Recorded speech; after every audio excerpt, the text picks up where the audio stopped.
Our sponsor this month is Published, an affiliate of Village Voices. Published offers all author services from writing tips, critiques, manuscript evaluations, and editing, as well as tips to help you become published. If you prefer to self-publish, purchase the step-by-step book on publishing through Amazon, or purchase services a la carte, from formatting to creating custom covers, or even tips to gather endorsements. The staff is headed by 2 professional writers. After your books are published, either trade paper, electronically, or both, purchase marketing tips, web services, book trailers, or turn your book into an audiobook. Publish provides all your writing, publishing, and marketing needs. So give them a call at 941-748-6865. Contact them online at dgould497@aol.com, or go to the website at www.publishedavillagevoices.webs.com.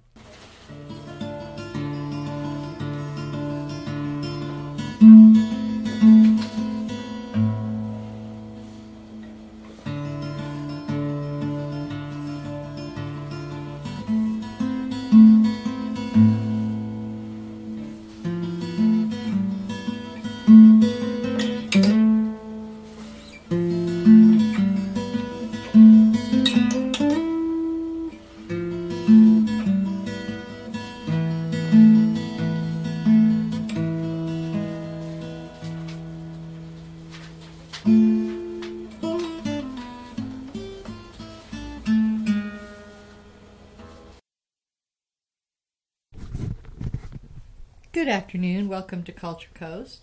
The intro you just heard was by Al Musitano, and today we are interviewing musician Paul Fournier. Hi, Paul. How are you today? Doing lovely. How are you? Good. Now, you're a musician. Are you a soloist, or do you work with others in your... I'm a soloist, but I also work with Wild Root, which is another band of mine, and also a group of musicians outside of that as well. We like to have some fun and get around and play. So are you a full-time musician, or do you have a day job and on top of that you're a musician? A full-time musician. Also teach, but it's music, so I'd like to think it's that all as a musician interrelated. Too. Right, it's all integrated. That's very good. All right, now when did you first, going back to your early years, is anybody else in your family a musician? My mom has been a musician most of her life. Now she sings in church. After college, she spent, I think, 3 to 4 years in recording studios as a backup vocalist. Before she graduated, she went overseas with her choir, Anderson University Choir, and got to kind of go around Europe and sing in churches. Wow, that's a really great experience. Yeah. It just gives you a different culture. You get to taste all the other cultures and realize that you may not be as exceptional as we like to think we are here. Right. Well, but it's cool, though. You get to notice the difference, and especially at that age. I mean, when did you first realize that you loved music? I think when I was about, well, since I can first remember it, but when I actually wanted to start picking up instruments, I'm pretty sure it was around 3rd or 4th grade. And I begged my mom and dad for a drum set for the longest time because I knew I wanted to play drums. They didn't take my word for it because I was always in and out of things all the time. All kids. Yeah, all kids. And you don't want to spend a lot of money on something they're not going to practice with or not going to actually do. And that was the excuse, which I don't blame him for at all. But I was sitting down in music class in 5th grade, and I was playing on a xylophone, or a marimba actually, and the teacher noticed that I had a little bit of sort of an innate feel to music, and then she said, "You should probably get him lessons." So, I thank Miss Boardman for that. Thank you, Miss Boardman. yeah. Which is at Seabreeze Elementary School. That's where I attended when she Is that here in the area? Were you born here? Yep, born and raised in Bradenton, Florida. Very good. Yeah. And have you been away? I've been away, and I've been to Europe with my high school marching band at Manti High School. That was interesting. But as far as like living outside of Bradenton, I lived in New York for a while. In the heart of the city. What brought you there? No, I've always had a fascination with it. Always had a fascination with New York City. It's I was a big movie buff, and Ghostbusters was one of my it was my go-to. It was my go-to when I was a kid. So you grow up seeing the biggest, baddest city, then it doesn't escape you. Some places I think just draw you in like that. Did you work in music at all up there? I worked at B.B. King's Blues Club. Very I was off of Times Square. Were you by yourself or with a group? Normally it was by myself. For the first little bit, my friend James Hershey carried me around. And now, what instrument are you playing primarily? Well, I think of myself now as more of a songwriter. So now more than ever, I'm playing both drums and guitar equally as much and singing. So I feel like I'm doing those three. Your voice is one of your instruments. Right. And when you play out by yourself, you're really I would have to say mostly guitar. vocals and guitar, yeah. Yeah, because you can't really sing to the drums. Well, you can. Rap. I've been kind of taking poetry. the Don Henley approach, drummer and lead guy for the Eagles. He sang a few songs behind the drum set, or I should actually say more of like a Phil Collins approach. Yeah, but you need somebody else to play the guitar music. It can't just be drums and singing. That would be kind of weird. Right. Well, in New York City, you could probably do it on the streets and people would love it just because it's something different. Yeah. Did you do any of that? No, actually, Throwing that guitar case out there? And that was one of my first questions when I got there. I was like, could I ask my friend James, is there a way that I could just go out and play money or play for money on the street? And he's like, well, no, you kind of need a permit for that. Really? I was like, what? Really? I'd never heard that. I thought that everybody just started up in the subways and wherever street corners and started playing. Yeah. And you get hassled by NYPD a lot if you just start doing that. So you started with drums, and your parents got you a drum set, and you played in the marching band and got to go to Europe. Yeah. Did you go to college at all, or you went straight to? I went to SCF and got a music degree there and general education AA degree. Can you teach music? Yes. But it's more like, I feel like it's more adjunct. Like, you have to jump through a series of different hoops just to do that, which I'm still in the process of doing after 2 months. But, okay. But it's, they want to make sure that they have people that are qualified. Exactly. And that you're going to be able to teach your students what's necessary for them to move on. Right. How long have you been professionally playing out? Let's see, since 2010. I want to say. So 4 years right now. So about 4 years I've been playing out. And I started, if I can remember correctly, my first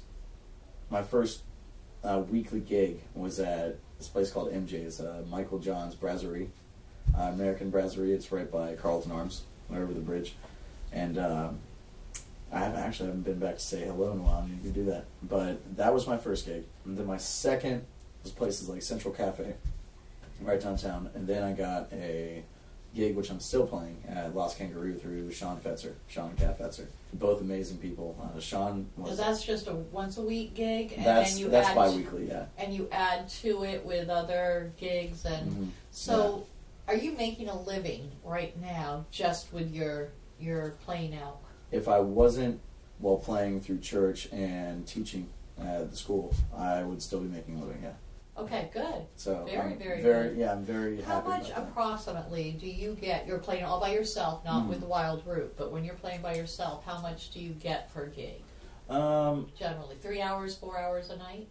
Usually it ranges. I mean, it ranges anything from 1 to 3 or 4 hours. Sometimes I get paid, $100 for coming out to like weddings and doing just a couple songs for the ceremony. But I would have to say anywhere from $150 to about $300 for anywhere between 1 and 4 hours of working. Right. And if you're with Wild Group, there's a lot more members in the band. They have to pay quite a bit more. Yes. Actually, individuals actually get less because it's split up. It would. I usually keep it pretty even. I definitely respect the guys that I play with. Say if we have a gig 3 hours for $475, and I have 4 members with me, I'll usually take $175 and then split up evenly $100 throughout everybody else. But sometimes we'll get 5 members on stage, and their cap is usually about like $550, and I usually just split it up even with everybody. Sometimes I have to pay the bar tab when everybody else leaves, so then I make like half as much as everybody else. But yeah, it's always fun. I feel very excited all the time when I have people that are behind you. Now, what kind of music do you play as a soloist? You said you're a songwriter. Is it all your own stuff? And if so, what genre is it? When it's my own stuff, I've been gravitating. It kind of changes. Every year I try to put in something different, maybe a different frame of mind, different genre. when I first started playing out about 4 years ago was 90s cover stuff, alternative rock, ballady type things. Now it's more of like the ballady stuff. Soul music has entered in, playing some Marvin Gaye type stuff. Blues type. Blues, a little bit bluesy. And poppy. I've been playing more pop songs. Oh, okay, so the top 40 tunes that people all recognize and right. can boogie down to. Right, but also like something that's pop and also ballady, which I used to do. Sam Smith, I've been covering him a lot. Stay With Me, I don't know if you've heard that song. I mean, I probably have, but don't recognize the name, so I'm terrible with it. Yeah. So, well, there's always somebody new coming out every month or so. Well, I really like this new invention on the radio where it actually says what the group is on your radio dial. Yeah. That's very helpful. So when you're with the Wild Root, what kind of music do they do?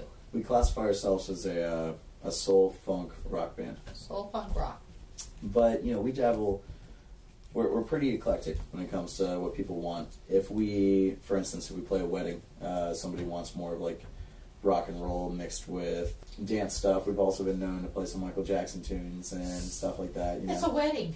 Yeah, you gotta play Michael Jackson. You gotta dance. Gotta play Baby Michael. Gotta dance. So you have the individual gigs, and you also have the group gigs, and you also play weddings with and without the group. So how many hours a week are you working, you think, between both groups and yours? Just let me walk you through a typical week. You're off Mondays. Well, today I woke up at around 8:30. And the first thing I did was start to write down new lyrics and whatnot for practice that we're going to be having at 4 today for Wild Root. I wrote down lyrics for a new song that we're going to be recording a live video for, hopefully on the 18th. Now, you're writing the lyrics. Does someone else do the music, or do you I usually also do that? do mostly everything. If there's somebody that has a progression in mind, that's... Where did you pick up that skill? Because writing music is totally different from just playing it. Years of sounding real bad doing it, and then to be honest with you, but you really wanted to create your own. I think it was a sickness almost. It was like I got together with my friend. Oh, totally. My friend Luke Wright, which I have been playing music with for the last 14 years. We used to go out to the Causeway off Manatee Avenue and write constantly. I mean, if you haven't been there, I mean, I'm sure you have, but just for the listeners, it's this one-lane road, pretty much, a two-way one-lane road, and on each side there's water and beach, and you can close it around 11:30. But we'd go out there in my truck and just sit there on the water, 2 acoustic guitars, and just try to write as much as possible.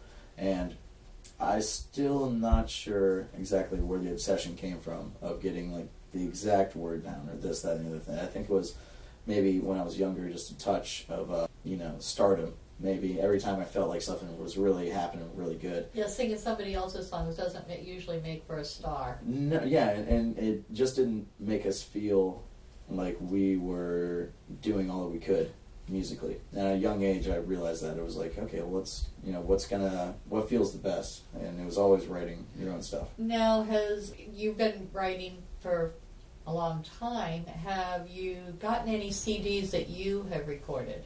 Actually, I don't have any full lengths now. I do have just singles and stuff like that. Reverb Nation? Let's see, Reverb Nation, there's a Wild Root single, and I think we have a video, another single that I wrote as well, called Jungle, which was a live recording at St. Paddy's Day, for the St. Paddy's Day Festival last year. That was downtown Bradenton. So you've got a couple singles out there, but you haven't put together a full length. Right, I definitely have a lot of things that I've been sitting on, but when you don't have, not to say that Bradenton, Sarasota area is a bad place. It's just as far as like young people going out there and writing songs for the first time, and having a voice and having a platform to do that with. There's not many. You really have to struggle to find that.